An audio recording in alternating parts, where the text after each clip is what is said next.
Why does it matter if the base of the cloud is cold versus warm? Oh, I'm so glad you brought that up because a lot of people really don't realize the effect of the cloud base temperature on the amount of water that's in cloud.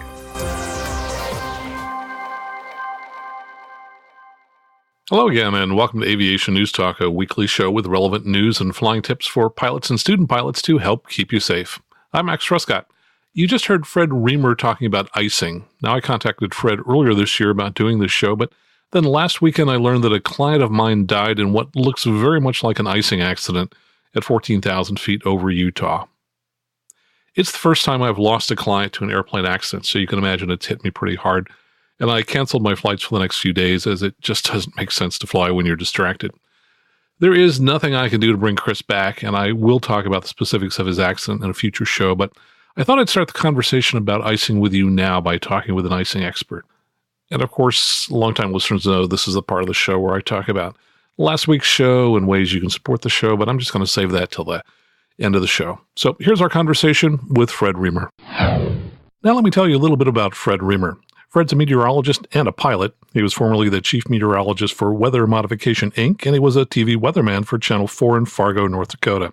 These days, he's an associate professor in the Department of Atmospheric Sciences at the University of North Dakota. He also has an extensive YouTube channel with many weather-related videos, including on icing. Well, Fred, welcome to the Aviation News Talk podcast. I'm excited to have you here. Thanks, Max. I'm really happy to be here.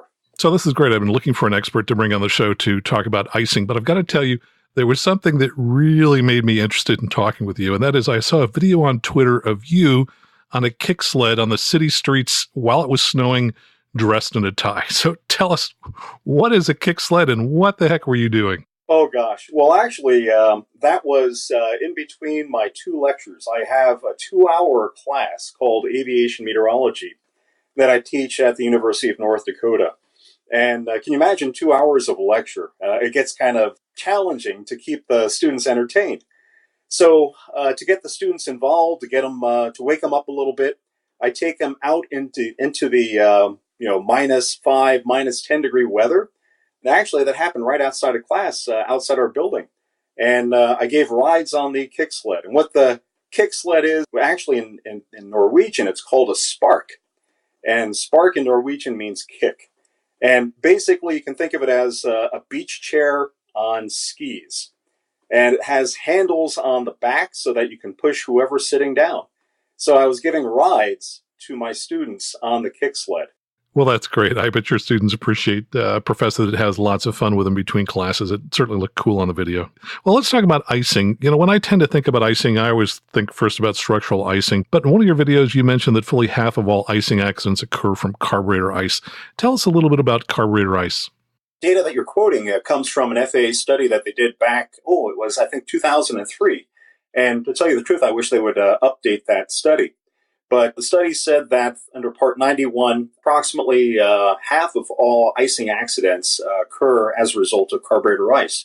About 10% of accidents occur because of icing, and half of that, or 5%, is because of carburetor ice. So with carburetor ice, of course, a lot of you are probably familiar, you're probably familiar with carburetor ice. It occurs whenever you have high relative humidities, and it can occur at any temperature. What happens as air enters the induction system and into the carburetor, the vaporization of fuel requires energy from the surrounding air. So the air temperature drops down to very close to the freezing temperature, 32 or 0 degrees Celsius, or perhaps even colder. And if there is water vapor in the air, that water vapor will condense into little water droplets. And as they travel through the carburetor, through the venturi, and past the throttle plate, they'll strike the venturi and the throttle plate, and they'll start to accumulate or adhere and start to reduce the airflow into the engine. So actually, over a period of time, if enough carburetor ice or enough ice builds up, it will cause the engine to stop as a result of no air going into the engine.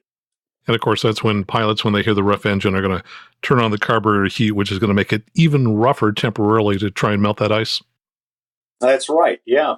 So, the conditions where you find carburetor ice, of course, are temperatures from 100 degrees Fahrenheit down to 20 degrees Fahrenheit. But the prime range is usually somewhere between 60 to 20. That's where you tend to find the higher occurrence of carburetor ice. And also, you need water vapor in the air. And the closer the air is to saturation, the greater your chances for carburetor ice. And so saturation usually occurs at 100%. So if you're flying in an atmosphere where there is lots of water vapor, say a coastal location, it's typically a little bit more favorable for carburetor ice. But even in the Midwest, have dew points that are in the 30s or 40s, you can still get carburetor ice. Yeah, and I'm surprised when I read the accident reports, there are still a lot of carbureted airplanes that are having icing problems because, I would have thought as we get more and more fuel-injected aircraft in the fleet, we'd see less and less of these accidents. But I guess there's still a lot of these older airplanes around. Yeah, as a matter of fact, there are really hot sellers. I don't know if you've seen the price of used aircraft these days, but those older 172s, 150s, Archers and Warriors are still out there and still making money for their companies, and also other people are flying them too. So, well, and I think there's a huge demand for flight training, so a lot of the 172s are getting bought up. Well, let's go ahead and shift gears and talk a little bit about structural icing. What are some of the rules and regulations around icing, particularly for Part 135 charter and Part 91 GA aircraft? Well, there are a lot of regulations when you start looking at icing regulations. Part 121 is very specific. They tell you that you can't take off with ice adhering to various parts of the aircraft. In other words, the airplane has to be de-iced before you depart. Part 135 says the same thing. Once you get in the air, Part 121 and 135, air carrier and air taxi, also say that you can fly into light or moderate icing as long as you have ice protection equipment. The airplane has been certified for that. But you can't fly into severe icing. And then Part 91, of course, they have regulation for large aircraft or turbine airplanes. And that regulation also is very much in step with the Part 121 or 135, where you can't fly into severe icing and you can't take off an airplane with any kind of ice adhering to the airplane. But when you get into smaller airplanes, Part 91, things get a little bit murkier. And that's because we fall under the regulation 91.9, which deals with civil aircraft, flight manuals, placards, and markings. There's really no regulation that says thou shalt not fly into icing conditions. But what Part 91.9 says, it says that you cannot operate an airplane contrary to what the limitations of the aircraft are. So to figure out if an airplane can fly into icing conditions or not, smaller airplanes, you have to look at the flight manual, and specifically in Section 2, where it talks about the limitations, what the airplane can and cannot do. So let's talk a little bit about certification of aircraft. For example, I think there are a lot of pilots under the misperception that if an aircraft has FICI, flight into known icing capability, that would allow them to fly in just about any icing conditions. Talk a little bit about the certification, what that means, and what kind of icing that aircraft can and cannot fly in if they have FICI. Well, FICI means that an aircraft can fly into icing conditions that's been certified, which means that the airplane has been tested in natural icing conditions. So under Part 25, there's an appendix called Appendix C, which deals with the certification of aircraft for flight into known icing conditions. And that came about back, I think it was 1949 when they came out with that regulation or that appendix. And also, of course, with the FAA, they have several advisory circulars that will guide you through the certification process. But basically, what you have to do is you have to show that the airplane can fly in icing conditions. Now, specifically, they have these envelopes, the icing envelopes. And what the icing envelopes are, there's a chart that has the liquid water contents and also the drop sizes that the FAA would like to see the airplane fly through at particular temperatures to prove that it can handle icing conditions. Now, those liquid water content is, you can think of it as how much water there is in a cloud. And what I tell my class, it's like going up with a box in an airplane, opening the box, closing it, and then counting or weighing all of the water droplets in there. It's the mass of water in a volume.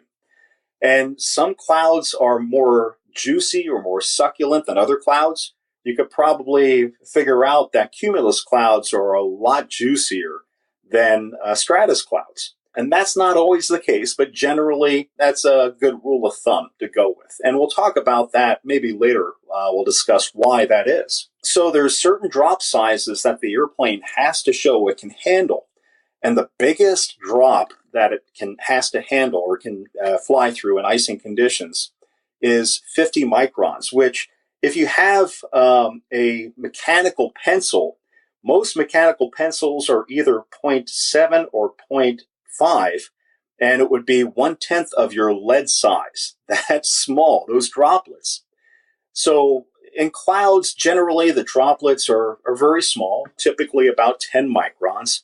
But these bigger ones, the ones bigger than 50 microns, is the ones that give airplanes problems. Those tend to strike airplanes. They tend to accrete on a wing or build up on a wing rather quickly. We give those a special name, and they're called SLDs, which stands for supercooled large drops. And supercooled large drops have been a problem in aviation, particularly aircraft have a hard time handling those. These are drizzle drops the size of drizzle, and they accrete on a wing very quickly. They create severe icing. And the icing envelope that's the upper range of the drop sizes. We don't test beyond 50 micron drop size. So that means that if you're flying in a cloud that has these bigger drops, SLDs, your airplane has not been certified for that, and basically you're a test pilot. Yeah, and I think that's where people really don't understand that aircraft can't handle all kinds of conditions. And those conditions exist, fairly frequently in the tops of certain kinds of clouds? Actually, they don't happen very often. I'd say probably about maybe 80% of your icing will be as a result of what the airplane was certified for, maybe even 90%. But it's of course, we usually say that 10% of the pilots cause 90% of the problems. Same thing with cloud droplets. Once again, 10% of the cloud droplets create 90% of the problems. So these are the ones that bring airplanes down. And airplanes have a difficult time handling it. As a matter of fact, just in 2015, they realized that this is a problem. And in 2015, they came out with new regulations to certify airplanes into SLDs. But of course, how many new airplanes have been certified since 2015? So typically, airplanes that are flying now have been certified under the old regulations, which were in effect started back in 1949. Wow. So if 10% of the drops are bigger than the level required for certification, you're saying that pilots could actually run into icing conditions that are worse than the airplane can handle 10% of the time, perhaps? That's correct. And that usually happens in a couple of locations. One place where you find a lot of SLDs is in cumulus clouds. So when you're flying through cumulus, there's a process called collision coalescence, where the droplets are striking each other and they're growing bigger and bigger. So in cumulus clouds, you tend to have big drops, or SLDs. Also in freezing rain or freezing drizzle, which usually occurs with warm fronts, but also can occur in other locations where you have a temperature inversion, where precipitation starts out at snow in the top of the cloud, and as it falls, it melts and then falls into even colder air closer to the ground. And then when it strikes the ground or strikes an airplane, it'll freeze on contact. And there's one other place where you'll find SLDs, and this was done by a researcher at the University of Wyoming. And she found that at the tops of clouds, if there's significant shear, then you tend to find also some bigger drops right at the cloud top. So a lot of people who are flying tend to find icing at the top of clouds to be a little bit more intense. As you're coming out the top of the cloud, the pucker factor goes up a little bit. And one reason is because perhaps the shear at the top of the cloud. So let's talk about which parts of the country have the worst icing. I would imagine folks in the South might think, we never get icing down here because it's warm. Where is icing the worst? The researchers at the National Center for Atmospheric Research in Boulder, Colorado, actually have done climatology of that. And one of the researchers' name is Ben Bernstein, and also Marcia Polatovich. We call her the Ice Queen, if Marcia is listening right now. They found that you tend to find the worst icing, of course, where you have usually large bodies of water. So you're going to find that in the Great Lakes region, and also, of course, where you have colder temperatures. In the Great Lakes region, you got lots of water and cold temperatures. Also, mountainous areas, you tend to find a little bit higher icing rates because of the constant lift as a result of the terrain. As the air flows up the terrain, clouds form. Those clouds are usually pretty fresh, and as a result, you tend to find icing in those. Also, as you start moving up past the Great Lakes into Canada, you'll find icing. But even in the central part of the United States, where you tend to find warm fronts moving up from the Gulf of Mexico. So, for example, you might find in Oklahoma, Arkansas, Missouri, those regions also have a little bullseye in icing, but not as high as you find in the Great Lakes region. So let's talk a little bit about the kinds of clouds that are more conducive to icing, and why does it matter if the base of the cloud is cold versus warm? Oh, I'm so glad you brought that up, because a lot of people really don't realize the effect of the cloud base temperature on the amount of water that's in cloud. Think of it this way. You know that in Florida, of course, you have warm temperatures, and also there's lots of moisture in the air. And the way that meteorologists measure moisture is the dew point. And you probably perhaps learned someplace back in your meteorological training that when the temperature is equal to the dew point, you have 100% relative humidity. The air is saturated, and the cloud should form, whether it be fog or any kind of cloud actually above the ground.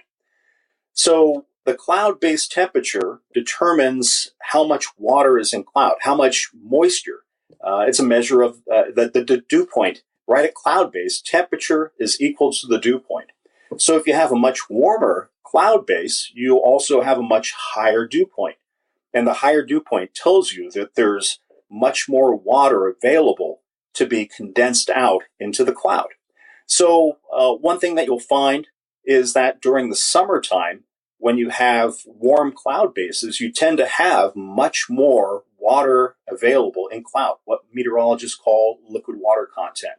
And of course, as it goes above the freezing level, that's all available for ice. Yeah, I think that's probably a little counterintuitive, don't you think, that people probably figure, hey, in the summer it's warmer, I get less ice, but you're telling me you actually could get more ice in the summer. Oh, yeah. We've done research. I used to fly as scientist and also as SIC on our research jet, our Citation, and doing summertime studies. We're flying up at 16, 17,000 feet. We go through just a couple cumulus turrets.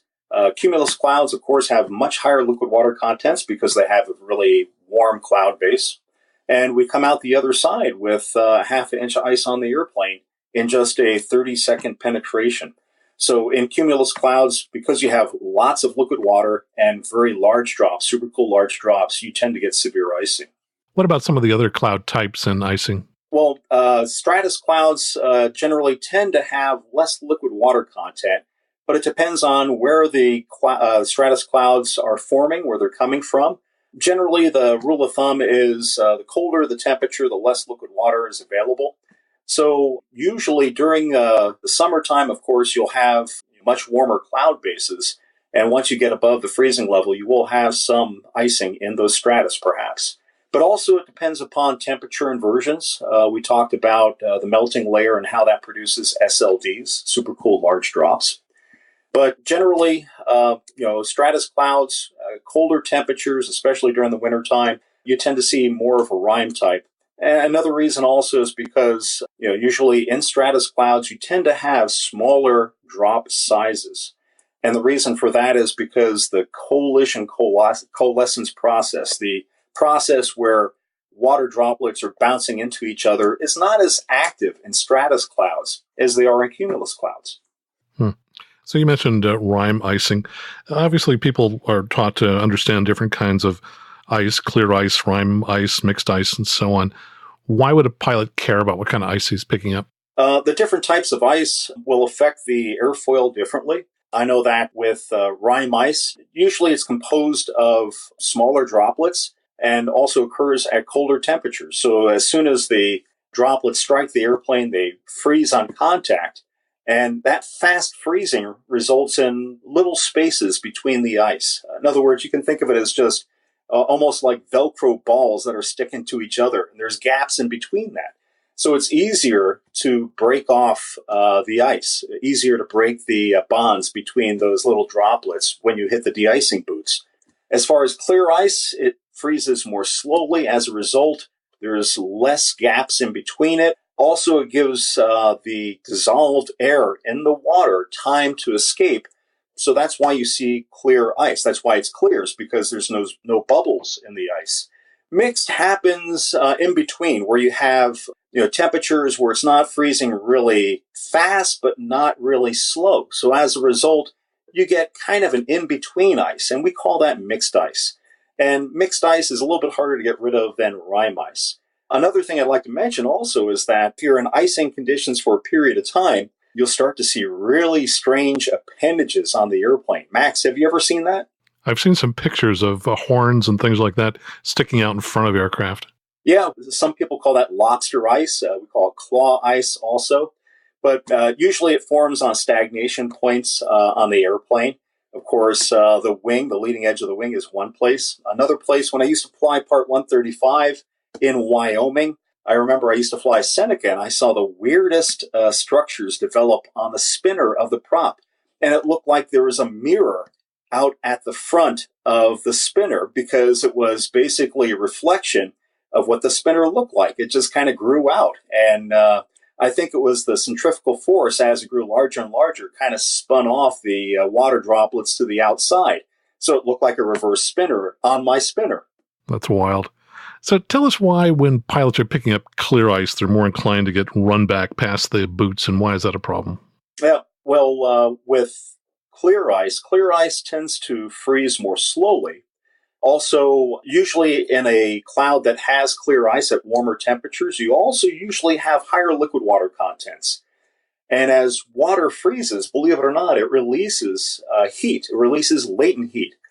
And that latent heat goes into the water. It warms the water just slightly, maybe a degree or two, but it delays the freezing process. So the water is allowed to run back past the leading edge and then onto other structures. For example, if you are flying an airplane with pneumatic boots, it'll freeze after those boots, past the protected area. And the problem with that is those ridges that develop in back of the de-icing boots will affect the airflow over the wings. And this is what happened back in 1994 in Roselawn, Indiana. There was an American Eagle ATR-72 that experienced this ice ridge, and it caused a disruption of the airflow over the aileron. The aileron snatched, it moved quickly, and I think the airplane did a complete roll, actually, and they never recovered. From 7,000 feet or 6,000 feet, they descended into the ground. They were not able to recover the aircraft. Killed 68 people, I believe. So what are the kind of temperature ranges that we have to watch out for when we're in flight for outside air temperature and ice? Typically, we look at the formation of ice usually at 0 degrees Celsius or colder. Of course, as the air flows over the wing, you're going to have air that's expanding slightly as it accelerates, which drops the temperature. So we usually say temperatures, start looking for ice at temperatures +2 or maybe +3, down to about -10. That's usually where you have the greatest liquid water contents, because as you get to colder and colder temperatures, a lot of that liquid water, those water droplets, are turned to ice crystals, believe it or not. So that's your worst icing range, from about +2 down to -10. And that's where you find your clear ice. From -10 to -15, you tend to find mixed ice. And then at colder temperatures, -15 to -20, there's less liquid water in the cloud, and you tend to get smaller drops, so that would be more of a rime type of ice. Now, how would this affect an aircraft? I'm just going to pick a Cirrus as an example that's flying, say, close to 200 knots in terms of air compressibility, and how does that affect this temperature range you described? Some of the numbers that I looked at, and also some of the equations that I have, I actually had my students in my atmospheric thermodynamics class do this calculation. And we were looking at compressibility factors and how that increases temperature. And I believe that below 200 to 250 knots, aerodynamicists believe or think that the air can be treated pretty much as an incompressible fluid.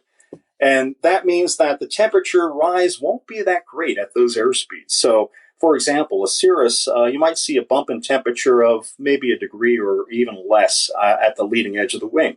The faster the airplane goes, the greater the adiabatic compression on the leading edge. So, of course, temperatures go up. And you're less likely to have ice. Larger airplanes fly at higher altitudes, turbine airplanes, so they're not in the icing conditions. But smaller airplanes down low, you are on the ice, and you have to be mindful of the temperatures that you're flying. So let's talk about the different kinds of icing severity. And when you're looking out the window, how do you determine, whether that's trace or moderate and so on? What are the different severities? Icing severity is based on the rate of accumulation, how fast you're picking it up. And there are 4 different rates. You've got trace, light, moderate, and severe. And there have been a number of people that have looked at this and have put some numbers on it. The FAA actually has some numbers. And one of their studies shows or quotes how long it takes to get 1/4 of an inch of ice on the leading edge of the wing. And they say that if it takes an hour or more to get a 1/4 inch of ice, you're in trace. If it takes between 15 to 60 minutes, you're in light icing. If it takes 5 to 15 minutes, then you're in moderate. And if it takes less than 5 minutes to get 1/4 of an inch of ice, 1/4 of an inch of ice, then you're in severe icing. And there are other ways also. I've seen it also quoted as liquid water contents or other ways. But those are probably the best numbers to keep in mind for pilots who flying in the clouds in icing conditions. And what should a pilot do to kind of escape icing if they're dealing with maybe moderate or severe icing? But really, anytime you're collecting ice, you should start thinking about a way out. You don't want to be in icing conditions for a long period of time, even light or moderate. Moderate, of course, by definition, they say that you should start looking for a diversion. So there are a number of ways to get out of icing conditions if you have those options. Descend below the freezing level. If you have icing, then you're in cloud. So if you can exit cloud somehow, that would be advantageous also, whether it be getting below cloud base or cloud top. So these are some of the things that you do in pre-flight planning. You figure out where the freezing level is and also cloud tops and also the closest VFR. And I'm going to jump in and add a couple of thoughts I had after the interview. Fred talked about diverting, getting below the clouds or getting on top of the clouds. Another great option that may be hard to remember during the heat of battle as you're picking up ice is that you can always make a U-turn, because presumably when you first started picking up ice, you were leaving an area where there was no ice. So if you just make a U-turn, you should be able to get back out of the ice. But I think that's hard for pilots to remember because many of us are goal-oriented, and often the goal is our destination airport. And that's in front of us, not behind us. And I think as a species, humans are optimistic. So I think it's easy for us to rationalize that there are other ways out of the ice that will let us continue making forward progress toward the destination. But I tell all my clients that your goal when you take off on a trip is not to land at your destination airport. Your goal for every flight should be to land safely somewhere, anywhere. And remember that the sooner you make a U-turn at icing, well, the sooner you're going to be back out of that icing and back where you were when you weren't picking up ice. And always, always, always when you're in icing, remember to look at your checklist. I looked at the inadvertent icing encounter checklist when I was in a Cirrus the other day, and it says right there, step number 2, exit icing conditions, turn back or change altitude. So do whatever it takes to get out of icing.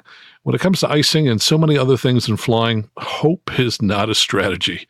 You need to take action and do something. So make a commitment to yourself now that when you encounter icing, take action immediately to get out of it. And now back to the interview. Now, if you were teaching an aviation student to figure out how to do pre-flight planning regarding icing, what tools would you tell them to use to decide whether to go on a trip or not? Some of the things I teach in my aviation meteorology class when it comes to icing, they need to know the temperature. They need to know where the freezing level is. There are a lot of products that provide freezing level. There are freezing level panels. One of the ones that I like the best, it requires a little bit of education, but after people learn how to use it, it's the radiosondes or the raywindsondes that go up every day across the United States. They give you an accurate representation of the profile of the atmosphere, the temperature structure of the atmosphere. And that's really useful to know because sometimes as you climb, the temperature gets warmer. And you don't necessarily see that on a two-dimensional chart. It's nice to have the third dimension. So temperature profile, whether it be looking at the freezing level from a freezing level panel or from a sounding. Another thing, you need to know cloud bases and cloud tops, because you'll get icing when the temperature is colder than zero, when you're above the freezing level, and you're in a liquid moisture, visible moisture. And then, of course, cloud tops are very handy in case you need to climb on top and get out of the icing conditions. Some other things that students need to know, or pilots who are flying, my students and also pilots who are flying, they need to know the underlying terrain. Sometimes the freezing level goes right into the terrain. You can't descend into the terrain with an airplane. That would be a bad thing. And another thing that came about in 2001 is the future icing potential and the current icing potential, what we call the FIP and the CIP. And these were developed at the National Center for Atmospheric Research. A number of researchers there, including Ben Bernstein and Corey Wolf, Marshall Polatovich also. They came up with kind of a synthesis of computer models, satellite imagery, radar information to show you where the greatest liquid water content is at colder temperatures. And what they do is they give you an estimate of the icing conditions that you can experience. So this sounds like a lot of research, a lot of high-tech information, but actually this is available to every pilot at the Aviation Weather Center. If you go to the forecast tab and go down to icing, it'll give you the CIP and the FIP. And you can step up through the atmosphere and figure out where the greatest icing is at any particular altitude. And also it gives you in the future, it steps every hour for the first, 6 hours, and after that, every 3 hours, out to about 18 hours. So it's really handy. It's helpful in finding where there's icing and where there's not. I really like that tool. And as I recall, it uses a blue color to depict it. And I guess the stronger the color, the more ice you've got, or more greater severity. Yeah, generally they use shades of blue, and light blue, of course, is light icing. They go up through moderate. And then they don't use severe. I think it's for legal purposes, they have heavy icing. And there are other tabs there also that give you the probability of icing. And also the very important thing is that they also show you locations where supercooled large drops, SLDs, are probable. Yeah, that's pretty important. Hey, let's talk about some icing accidents. I understand that UND Citation had an icing-related accident some time ago. Tell us how that happened. Let me give you a little bit of background on our research jet. We had a Cessna Citation that we used for researching atmospheric phenomena. Specifically, we would study icing. We would study microbursts. I flew quite a bit with it when we were doing wind shear studies down in Florida. But we also would contract the airplane out for people who want to, or companies that wanted to certify their aircraft for flight into known icing conditions. To do that, you need to fly in known icing conditions. So what we would do with our research aircraft is we would take off and fly into a cloud, look for the best icing conditions, and then once we target an area, we would call up the airplane that wishes to be certified to fly in those conditions. According to the advisory circulars, they say that for icing certification, you have to hold for 90 minutes in icing conditions, and that'll be considered one data point. So I was not flying this airplane at that time. They were up in Alaska, actually. That's where they found the best icing conditions in October. They went up, they found the ice. They were about to call up the other airplane. Actually, it was a helicopter they were certifying for ice. It was the S-92, I believe. And the captain of the aircraft neglected to turn on the anti-ice. And the anti-ice on the Citation is a hot wing out ahead of the fuselage-mounted engines. Once in cloud and after they picked up about an inch of ice, the captain turned on the anti-ice, and of course that de-iced the airplane. The ice entered the engines, and the engines failed after the fan blades, I believe, broke off and disintegrated. Basically, the engine disintegrated. So they had a double engine failure in cloud. and in Alaska with bears underneath them. So things got pretty exciting. They were over actually a mountainous area, but when they broke out at, I think it was 6,000 feet was cloud base, they didn't see any mountains underneath them, but they did see a clearing. They tried to restart the engines. They finally gave up with that at about 3,000 feet, and they committed themselves to a dead stick landing in the middle of the Alaskan wilderness. They were lucky enough to find an area that was burned out. They landed. Nobody was killed, but they did have some injuries, but they were not hospitalized for more than a day or two. So, the main thing is, of course, following checklists, making sure that when you enter icing or before you enter icing conditions, you turn on the anti-ice. So that's one mandatory checklist item that needs to be done before you enter icing conditions. Well, that's remarkable in a couple different ways. One, I don't think I've heard of a light jet doing an off-airport landing in a field, as it were, without significant injuries or typically fatalities. But also, it sounds like in this case, the pilot shot himself down. Yeah, that happens more than you would realize. I was on a research project actually doing an icing certification on another airplane. And I'm the biggest believer of the post-flight walk-around. I got all my flight training part 61. I was not a big one with following very stringent procedures. But this flight crew did. They walked around their airplane and they found that they had, I think, 5 or 6 bent fan blades. And it was a result of ice that had left the aircraft, even though they had the anti-icing equipment on. So that's another very telling lesson there that you should walk around the airplane and look at it after you're done flying. So you've done a lot of flying yourself over the years. Any scary stories or situations where you were involved with icing that you wish you hadn't been involved in? Oh, gosh. One with my first airplane, and this is right after I came to the University of North Dakota. I bought into a partnership in a single Comanche. And I love that single Comanche. And I would fly all across the United States. I was with my future wife. She was my girlfriend at that time. And we flew out to Montana. We're flying out to Bozeman.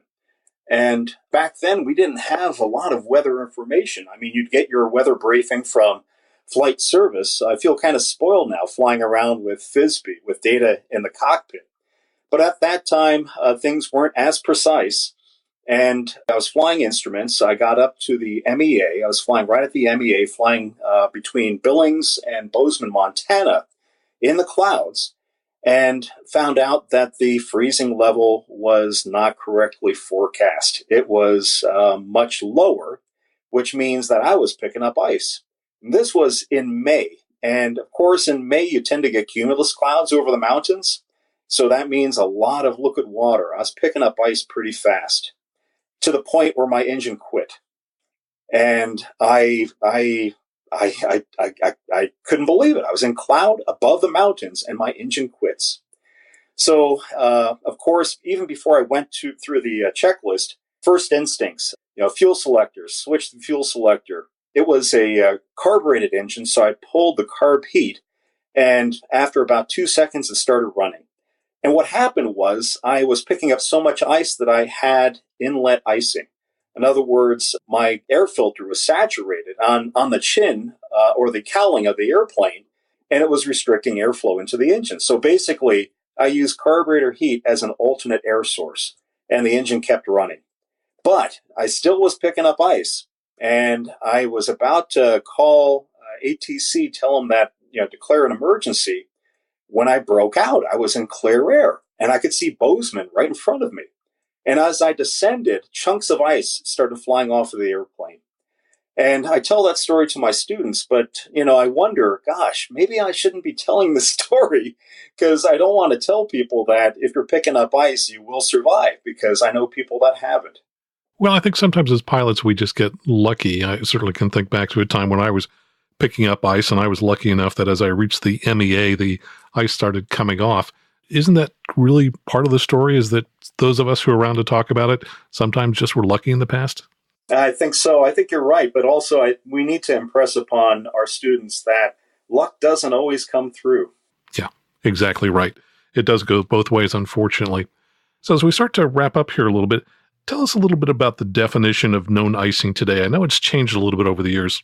Well, if you look at the Aeronautical Information Manual, they say that known ice is the formation of ice that's detected or observed on an airplane. That's pure and simple the definition, but it has changed over the years slightly. Back before 2009, it used to be any temperatures colder than zero and high relative humidities.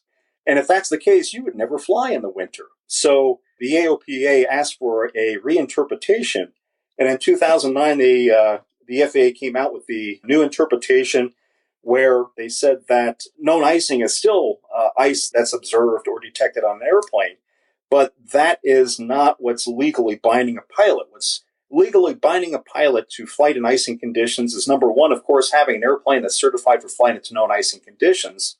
If you don't have one, then you need to be mindful of your pre-flight planning. You need to be aware of where there are known icing conditions. And that doesn't mean a pilot report of ice. If there's no pilot report, that may mean there's no pilots flying in that region. For example, if there's severe icing, I don't think anybody's going to be flying in a region of severe icing. You want to avoid that area. So you won't see any pilot reports. So what they're saying, what the FAA is saying, is that the pilot should use all of their available resources, weather resources, to determine if there is, in fact, a probability of ice. And if there is, to avoid that. But if the probability is low or none, then you can fly in that region, even if the temperatures are colder than zero and there may be clouds. So when it comes to icing, what's the best advice you have to offer to pilots? Well, number one, of course, buy an airplane that has the capability to fly in icing conditions. If you don't have that kind of money, and I don't, then get yourself a really good meteorological education. And that doesn't necessarily mean going to school. It means talking to other pilots that fly for a living. It means talking to meteorologists or some people that know something about the weather. Also, I think it means looking at the weather every day, especially in the wintertime, and following weather patterns and looking at pilot reports, trying to interpret where icing occurs. And then also make sure that you get a really good education, whether it be from online sources or even going to school, to learn about the available weather sources that you can use for flight planning. Well, I want to thank you so much for coming with us here today to talk about icing. Where can people go if they want to learn more about icing or if they want to see more of your work, Fred? Oh, gosh, there's a couple of places. One that I actually send my students to is NASA. NASA has a great website for icing. They have an icing tutorial for both ground de-icing, in other words, spraying an airplane before you take off to de-ice it. And also, they have a tutorial for in-flight icing. And then also, I've got a YouTube channel that I set up for my students. I record all my lectures. I hope they're not too boring, though. Well, I've actually sat through some of them, and that's part of the reason that I called you. So, no, they're not. But I must say the most entertaining thing was actually the kick sled video. Oh, yeah. Well, if you come up to North Dakota, I'll give you a ride. That's a great offer. I have been there before, and I will keep that in mind. Fred, thanks so much for sharing your knowledge here today. It was great having you here. Great. It was fun. Thank you. Well, Fred's a great educator, and you can learn from him by going to his YouTube site and subscribing to his videos there. Go out to YouTube, just search for Fred Reimer, that's R-E-M-E-R, and I've also put a link to his website in our show notes. I've also included a link to the NASA aircraft icing training website that he mentioned.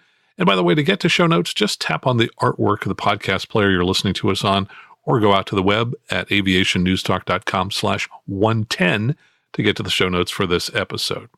And if you find value in our shows, please support us with a small donation through our brand new PayPal account, through which you can either make a one-time donation or recurring monthly donations with a credit card. And you'll find that site at aviationnewstalk.com/PayPal. Now, I try to add a couple of new supporters every month because we lose a few supporters each month when people either don't update their credit cards or drop out because of changes in finances. Of course, you can always support the show through our Patreon page at aviationnewstalk.com/awesome. And if you're interested in buying any model of Cirrus airplane or jet, or interested in flight training in one, please contact me today for a free consultation. In some cases, I can also arrange a free demo flight for you. And I'm always happy to talk with you about the ins and outs of buying new versus used. Just call me 650-967-2500 or go to aviationnewstalk.com and click on Contact at the top of the website. And you can also use that to leave any listener questions or give us any feedback. I specialize in the Cirrus and work with people around the world.